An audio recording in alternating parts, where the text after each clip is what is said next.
There's all my drives. Clean, Benson, Kilt.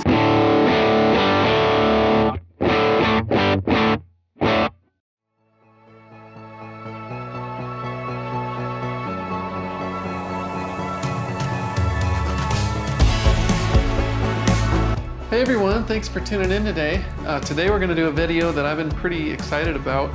A lot of you have been requesting that I show off my pedal board and do a pedal board demo. That is what today is going to be about. I'm going to talk through the pedals, how I have them set up, why I chose those pedals, just some things like that. We'll just play around and mess with it. I'm excited to see how this goes, and let's get into it. Now, before I start, today I am playing a Gretsch Broadkaster. This is their newest model in the Pro Series, I believe, or it was at least when I bought it a year ago, brand new. I don't think they have something that replaced this yet, but this guitar is what they built to replace the Gretsch Panther. This is kind of their pro tier without getting a Falcon. It's a great guitar. If any of you guys, you see the Gretsch White Falcons, they're everywhere, everyone's playing them. If you want something a little different, this is another great guitar in the same vein as the new Falcons with the 335 combo type body. The Fultrons were in this guitar. They're closer to a humbucker. They have more output than your traditional Gretsch pickups like what you'd find in the Falcons. So what I did is I actually took them out and I put in some TV Jones Classics. This is just a Gretsch now with TV Jones Classics in the bridge and the neck. There's no special windings, they're just all stock. They're not the Plus, because you can get the TV Jones Classic Plus. This is all just stock. Here's my clean tone.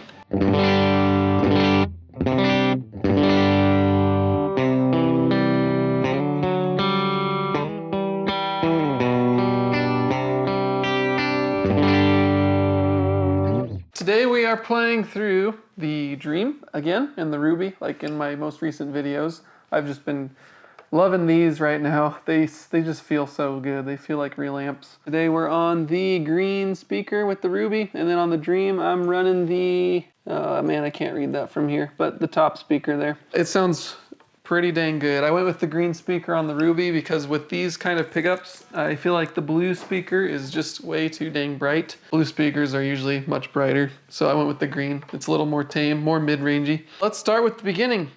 I have the tone press. I actually just put that on the board. In the past of my videos, you've probably seen I was using this right here, the Empress compressor, the MK2. This is still a really great compressor. I just decided to switch to the tone press recently just because I'm always switching guitars around and I just kind of got sick of messing with all these knobs.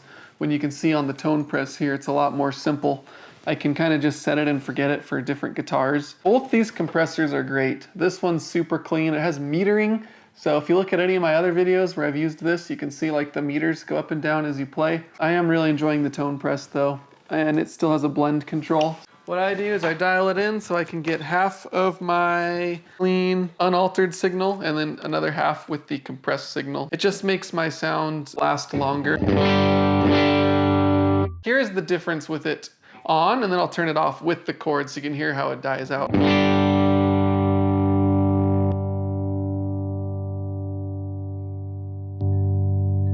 Here it came back in when I clicked it on, so I pretty much keep that on all the time. I keep it at unity, so whether it's on or off, it's gonna sound the same. The volume didn't change much, it just adds more evens. It makes my lows like my highs, it makes my highs like my lows, so you get full body. I'm just looking for body.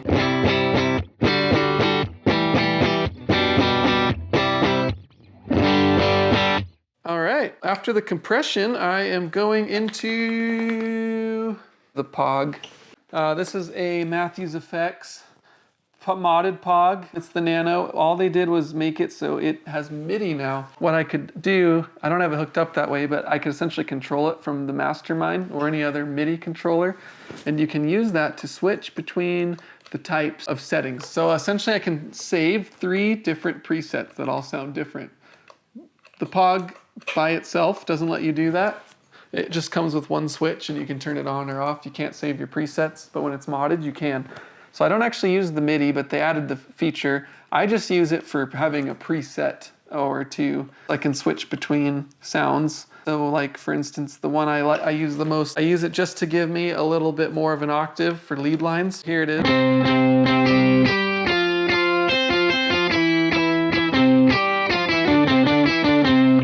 Here it is when it's off.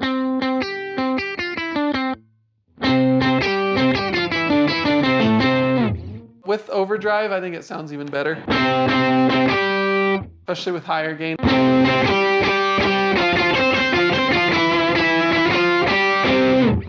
It's a cool pedal. And then I could switch it on the fly to something totally different. Well, that one's set up the same. Let's try this one, the red one.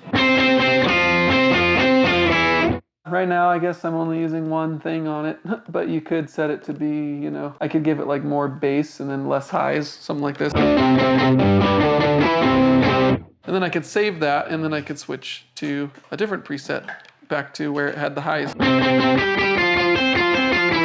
RJM. This is my pedal switcher. I like to switch things around a lot because I'm a church playing guitarist. If you haven't figured it out by now, I play every Sunday. I play almost every Tuesday at another church, and then there's another church I play at where I do like a Sunday night service. So I am literally having to play all sorts of songs all the time. So this helps me dial in my beats per minute per song, and I can change my effects around depending on how the song is set. This saves a lot of time. We were just playing a song called Heaven Invade, so that's where it's at right now. So I'm going from the compressor to the RJM. This isn't doing anything as far as adding tone. It just has a buffer in it. If you don't know what a buffer is, a buffer keeps your signal from degrading. When you add more and more cables into a pedal board, it can get darker and darker. So a buffer helps keep it bright and consistent so your tone doesn't trail off. Some people hate them, some people love them. It depends on the kind of guitarist you are, because it does technically affect your tone, you know, if you're an analog purist, but I really can't tell a huge difference, except that my tone feels fuller and brighter. Well, not brighter than it already is. It just sounds good. Anyways, I'm rambling. What we have in here is I have some loops. I have the Benson Preamp and the Kilt. The Benson is my first stage overdrive. What that means is I have it set for a little more gain. I've got my clean tone. And then with the Benson, if I click this on, what this looper does is it's going into this pedal and it's bringing it back. So it's a way to keep the pedal on without having it affected into my tone, unless I want it on or off from here. It just makes it so I don't have to tap dance. With the Benson, I get a little more gain. Here it is with it off. Here it is with it on. I like to use that for rhythm parts usually. Like if I want something a little more driven but not super crazy.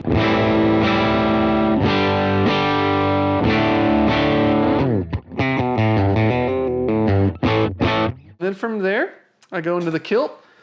This is why I have the switcher. I don't like to stack overdrives. It just gets too complex and it can get too muddy. I like to use drives independently. I like to hear them how they sound on their own. That's just me. A lot of guys like to combine them, and that's totally fun. It's just a lot more work that I don't want to do because I'm kind of lazy. I just like to have the one pedal and set it up without having to try and mix and match it with other ones. This lets me switch between them without having to turn one off and turn the other on. I can just leave them both on, and this is just putting them into the loop.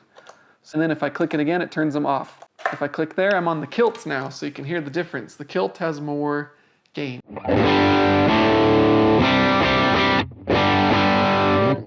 Here's the clean tone. Now here it is with extra gain from the Kilt.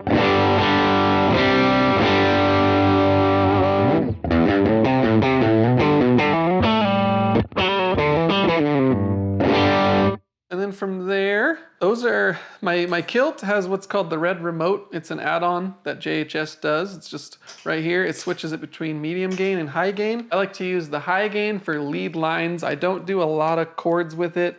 I do some of the cage type stuff with it if it's a heavy part. Here it is with the red side, which just adds more gain.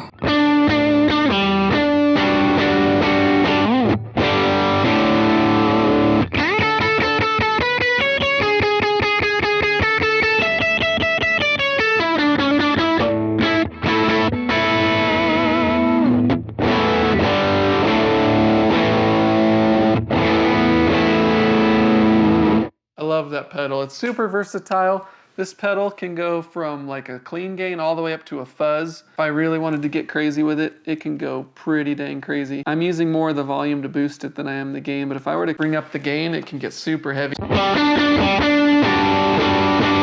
And then if I wanted to hit this switch, that will add even more gain to where it's almost a fuzz.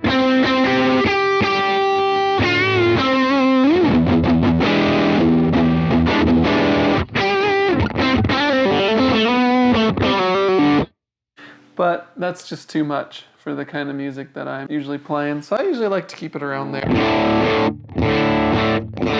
There's all my drives. Clean, Benson, Kilt.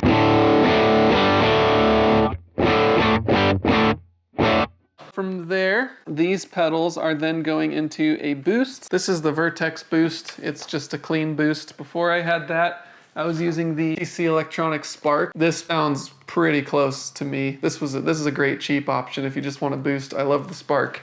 It sounds great. Here's the Vertex. I just use it to add more of the drive. So the drive is going into the boost, and then the boost is pushing the amps harder without affecting the sound of the drive. If I were to put the boost into the drive will change. It'll get more compressed and more gainy, and I'm not looking for that. I just want to take the drive sound and make it more, and I want to make it bigger without inducing more clipping. It will clip the amps harder though, so the amps will drive more, but it won't affect the overdrive sound. Here it is without it, and then I'll turn it on.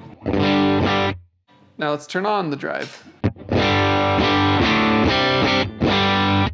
You can hear it pushing the amps harder, or in this case, the virtual amps, which is why I love the Ruby and the Dream, by the way.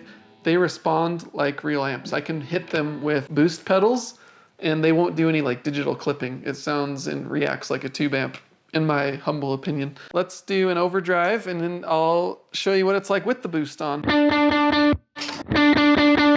So that's with the Kilt, and then if I crank the Kilt up even more,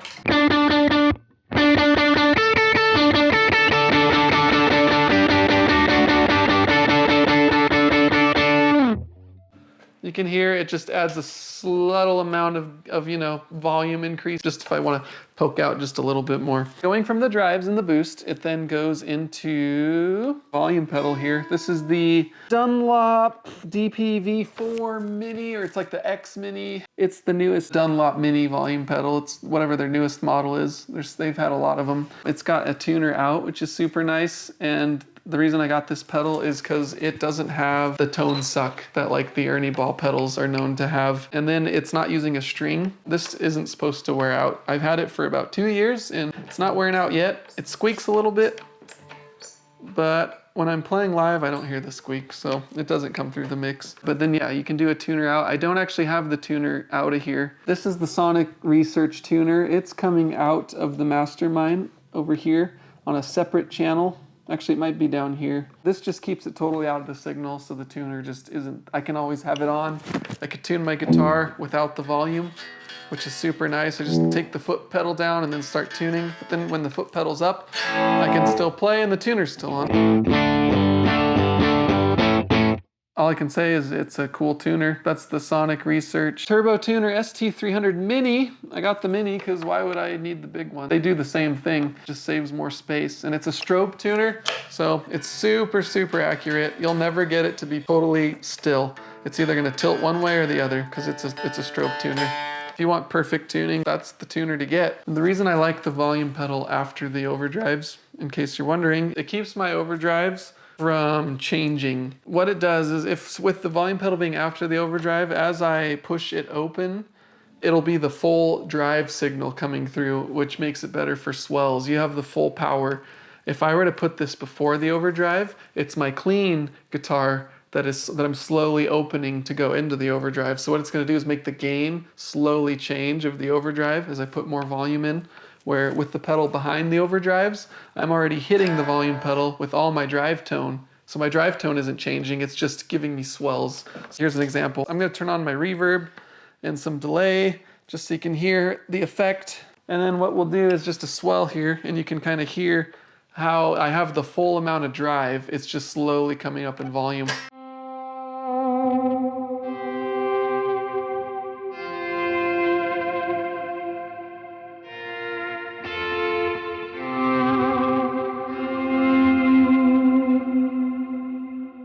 wanted to add on the boost and the gain, I can get some really good, powerful swells.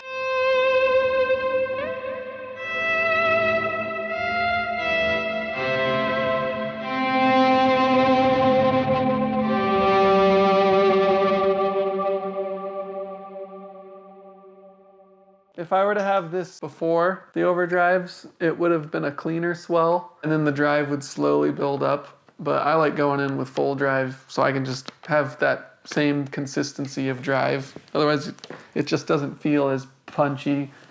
They don't poke out as much, in my opinion. From the volume pedal, it is then going into the Walrus M1, which is a great modulation pedal. I use that for all my modulation needs. And I have that assigned to this foot switch right here, just to turn it on and off. Right now, I'm just using it for a chorus.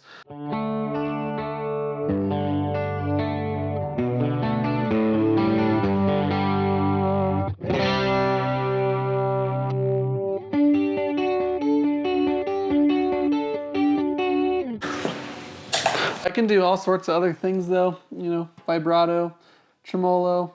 Then it's going into the delay, so I'm using the Boss DD200. I mainly use the tape delay, and I just have it set per song. Like right now we're playing Heaven Invade at, looks like 109 beats per minute. So it's just set up to work right out of how I have it programmed.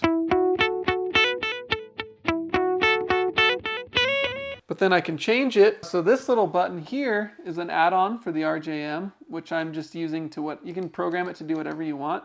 I have it set to go to a new page, and then from here I can change my songs. Right there you'll see it changes the preset, which then changes the beats per minute. I can do another one, Firm Foundation. It changes it to 77 beats per minute. Oh, now it's 75. So the reason it's changing is this pedal is pushing out MIDI clock. So it's programming both of these. These will always be in sync because the Walrus has tap tempo and so does the DD200. As I change presets, they're both changing for what the song needs. This just makes it so I don't have to tap in the tempo. That gets really old. From there, these are more Walrus audio presets that I haven't set up yet just because I factory reset this recently, but I used to have it so this was like tremolo and this was vibrato. And then I go back and I have all new presets and I can do chorus. One thing you'll notice is a lot of people will actually set this up per song. Like they'll have it be like chorus 1, verse 2, bridge.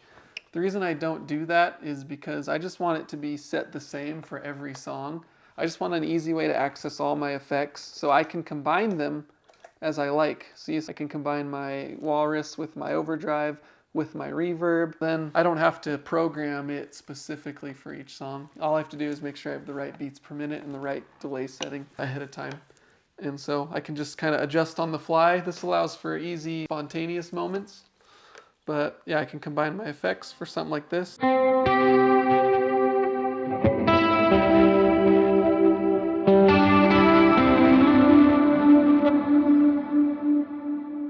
A lot of interesting ways to do it. You can program this for any situation, really. From the delay, the Jet Revelation V2.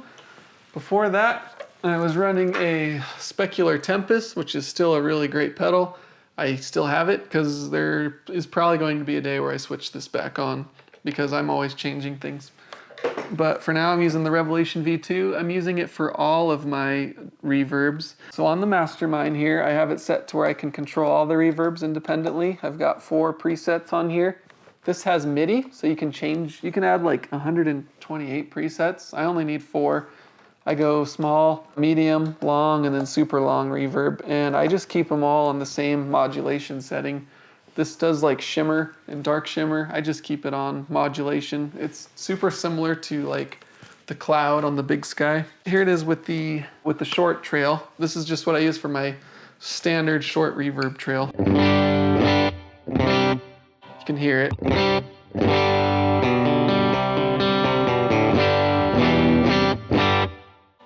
And then if I want medium,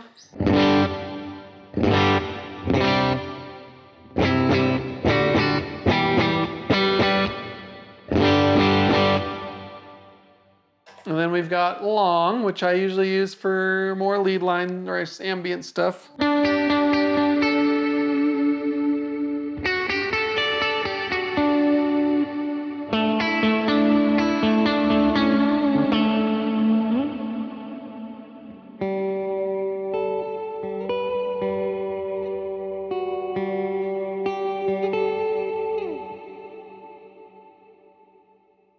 and it goes for a little while. And then I got super long. This is like full on long ambient type reverb.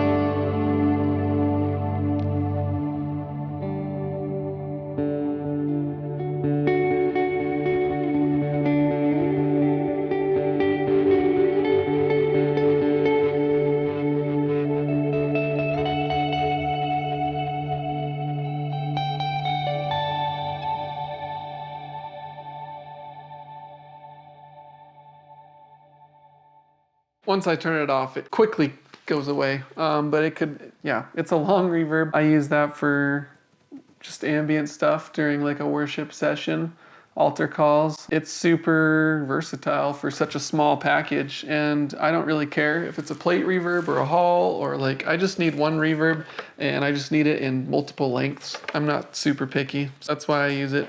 It sounds good when it's short and it sounds good when it's super long. Yeah, that's the Jet Revelation, and that's the version 2. The version 1 doesn't have the MIDI. Then from there, this Revelation is actually going to a thing under the board called the Goodwood Output TX. I'll show you a picture of it. What that is doing is there's a switch on there that it changes the phase, or I can sum to mono. What that lets me do under the board is if I hit if I'm ever playing at a church that only has mono, I can hit the sum button, and what it will do is it will sum all of my effects to mono, and then I can have them run through one of these amps. So I can say, oh, I just want to do the AC30, but it'll sum all the stereo into that, or I can sum it all into the Dream, and then I don't have to like combine both amps. I just play through one of them. If I unsum it, then it goes to both, and then both of these amps go to the canvas, which is just a way to get my sound to the soundboard. This is just a good DI. It can sum as well, but I don't use that because I sum beforehand if I ever need to, if I'm playing in mono. But this is called a line isolator. It's a little different from a DI box because it doesn't drop your decibels like a DI does. A DI can do like -15, -10. Depends on the one you get. This one won't drop your sound at all, so you can just get a higher output. They don't have to boost it at the soundboard. That's all it's doing. There's no magic sauce or anything. I just like how small it is, and I think it looks really cool, so I put it on the board. I have the amps, like I said, after the reverb, and this is just the Universal Audio Ruby, which is a great AC30, and the Dream 65, which is a great 65 Deluxe blackface Fender. We'll do some demos of kind of some different combinations and stuff that I do. Like I might kick on a reverb with my heavier middle gain drive, and then I got the delay on, and maybe we play around like Heaven Invade.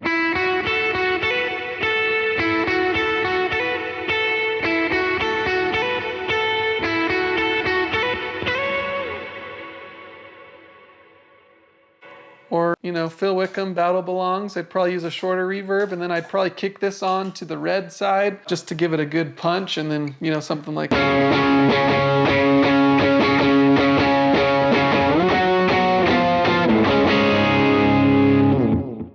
This isn't set to the right delay, of course. Normally I would go here and I'd change the song, but I don't have it in there. You know, I can do like, here's another one we do a lot, Won't Stop Now.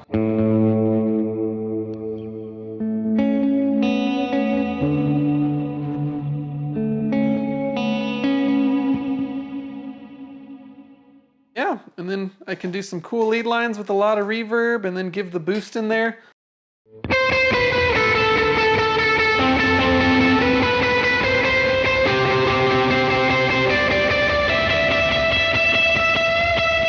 Oh, and then with the Pog, I like to throw the Pog into the mix, make it even punchier and more present.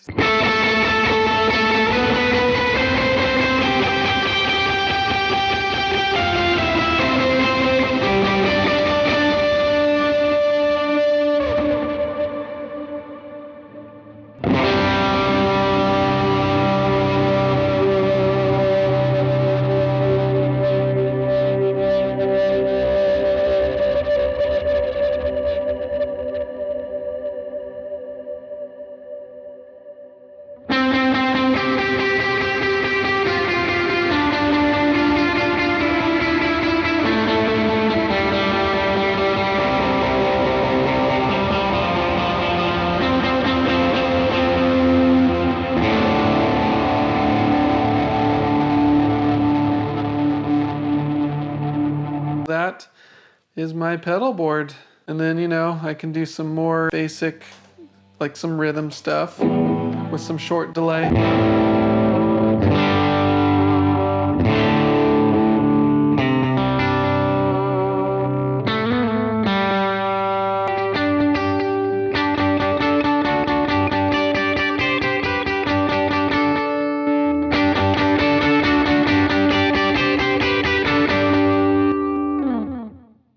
Yeah, that's my pedal board. Let me know what kind of pedal boards you guys have, or what brand you're using, what pedals you have, anything that I could do to improve mine even.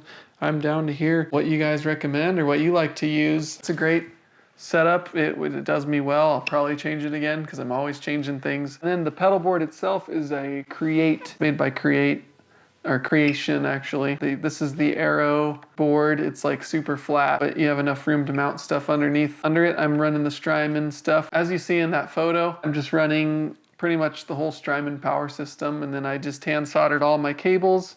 Everything's connected with Mogami 2319, and I just solder them all on my own, patch them up, and then same with the power cables, I just solder all the lengths. Anyways, thanks for tuning in. Can't wait to see you guys in the next video.